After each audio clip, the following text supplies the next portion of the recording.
Buenas tardes.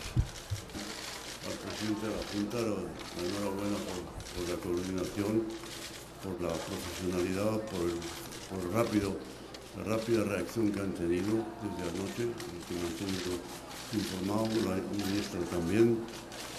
En fin, toda España está pendiente de esto. Realmente todos los españoles se unen al dolor de las familias de los muertos. Esperamos que los heridos se recuperen poco a poco, que vayan recuperándose.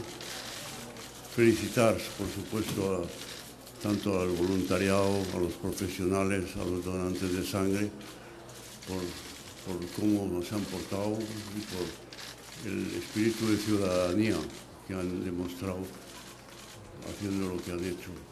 A todos ellos queremos darle las gracias.